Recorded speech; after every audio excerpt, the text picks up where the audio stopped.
Bom dia, filhos de Elion. Estamos aqui para encerrar nossa revista hoje, que tratou sobre os profetas menores, e a nossa última lição do trimestre, tá bom? E eu espero que tenha sido proveitoso para vocês, como foi para mim. E eu aprendi muito realmente, porque eu nunca tinha parado para ler os profetas menores, e é um estudo assim bem interessante, que todo mundo devia fazer, pelo menos uma leitura básica dos profetas menores, tá bom? Eu espero que vocês tenham lido o livro de Malaquias, que é o último livro que nós vamos estudar. E quem tiver pergunta, no final pode sair perguntando, tá bom? Não tem problema não, tá? Então vamos lá para a nossa lição 13. E o tema da nossa lição é Malaquias, o valor da família. E o nosso texto áureo. Vós, maridos, amai vossa mulher, como também Cristo amou a igreja e a si mesmo se entregou por ela.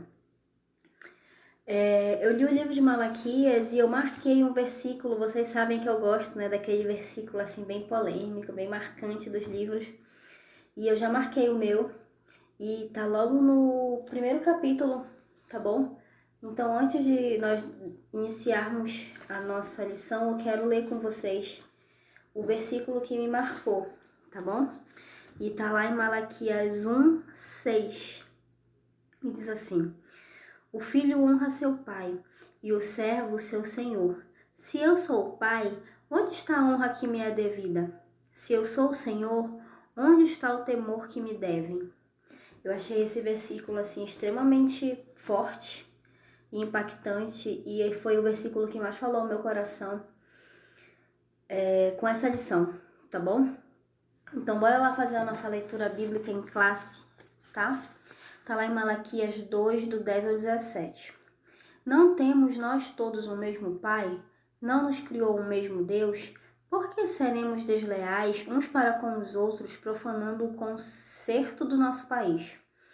Judá foi desleal, e a abominação se cometeu em Israel e em Jerusalém, porque Judá profanou a santidade do Senhor, a qual ele ama, e se casou com a filha de Deus estranho.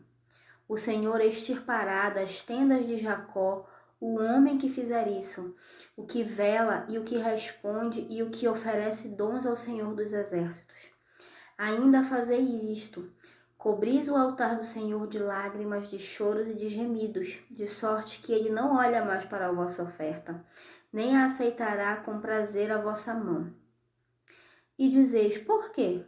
Porque o Senhor foi testemunha entre ti e a mulher da tua mocidade, com o qual tu foste desleal, sendo ela a tua companheira e a mulher do teu concerto.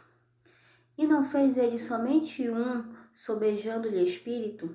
E por que somente um? Ele buscava uma semente de piedosos, portanto, guardai-vos em vosso espírito, e ninguém seja desleal para com a mulher da sua mocidade. Porque o Senhor Deus de Israel diz que aborrece o repúdio e aquele que encobre a violência com a sua veste, diz o Senhor dos exércitos. Portanto, guardai-vos em vosso espírito e não sejais desleais. Enfadais ao Senhor com vossas palavras e ainda dizeis: em que o enfadamos? Nisto que dizeis: qualquer que faz o mal passa por bom aos olhos do Senhor, e desse é o que ele se agrada. Ou onde está o Deus do juízo? Essa parte da leitura parece um pouco confusa, né? Mas aí essa confusão se desfaz toda no capítulo 4 e no final do capítulo 3, quando ele fala, né, das consequências de quem abomina o pecado, de quem vive para Deus, e as consequências daquelas pessoas que escolhem fazer tudo de qualquer jeito. Tá certo? Eu também marquei um versículo que eu achei muito importante para esse trecho da leitura, já que a gente fica assim meio confuso, né? E tá lá no capítulo 3, no versículo 17, que diz assim: no dia em que eu agir, diz o Senhor dos exércitos, eles serão o meu tesouro pessoal. Eu terei compaixão deles como um pai tem compaixão de um filho que lhe obedece.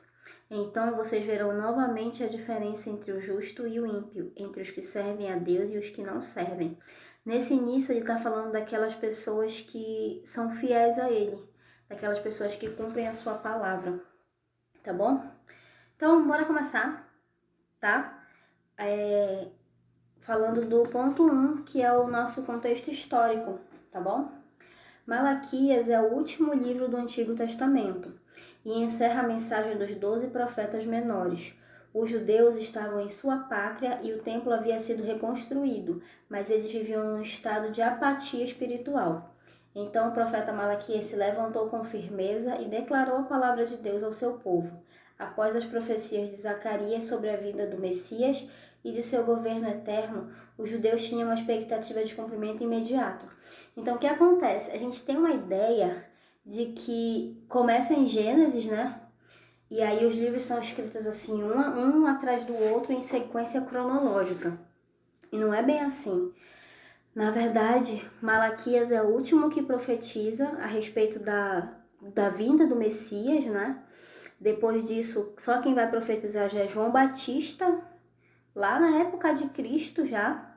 Então, existe um intervalo de tempo de mais ou menos 400 anos entre o livro de Malaquias e a vinda de Cristo, tá bom? Então, pensa só, esse povo que já estava em apatia espiritual, né, já estava assim mais para lá do que para cá espiritualmente, recebe a profecia de Malaquias e o que se espera? Se espera uma coisa imediata, né? Tipo assim, quando a gente pensa, Jesus está voltando, a gente pensa logo que Jesus vai voltar amanhã. E não é bem assim. As profecias levam um tempo para se cumprir. E esse tempo a gente não tem como saber porque o tempo de Deus é diferente do nosso. Então foi isso que o povo viveu. Quando Malaquias profetizou, eles esperavam o Messias de imediato. E não foi isso que aconteceu. Demorou mais 400 anos para que viesse se profetizar de novo sobre o Messias.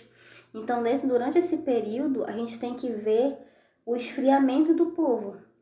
Imagina só, se a gente agora recebe uma promessa e essa promessa demora 10 anos para se cumprir, a gente já acha que ela não ia se cumprir, já perdeu as esperanças.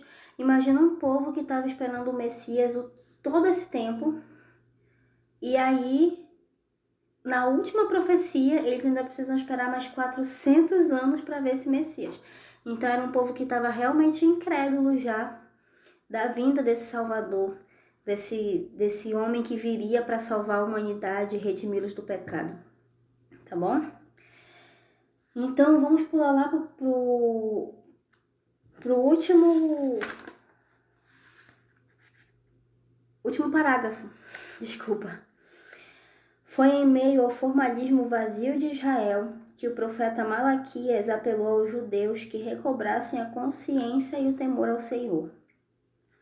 Então, olha só, esse povo aqui estava totalmente incrédulo e a gente tem que parar para pensar também que o Antigo Testamento é o povo fazendo uma besteira atrás da outra. A gente já viu isso em toda a nossa revista e em outras revistas que nós já vimos também. Então, o povo, se nós que já vivemos com a promessa não do Messias, mas da volta do Messias já.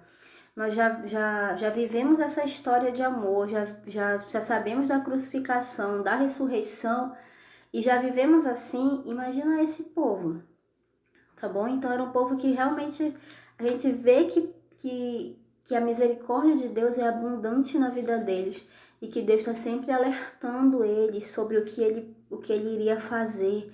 E eu também estava lendo que Deus sempre diz assim: e eu vou se vocês voltarem para mim, eu volto para vocês.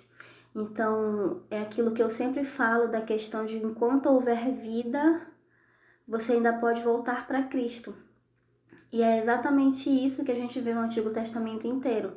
O povo faz uma burrada atrás da outra, o povo erra, o povo peca, e o povo é idólatra, e o povo é adúltero, e Deus sempre os chama de volta para ele, tá bom?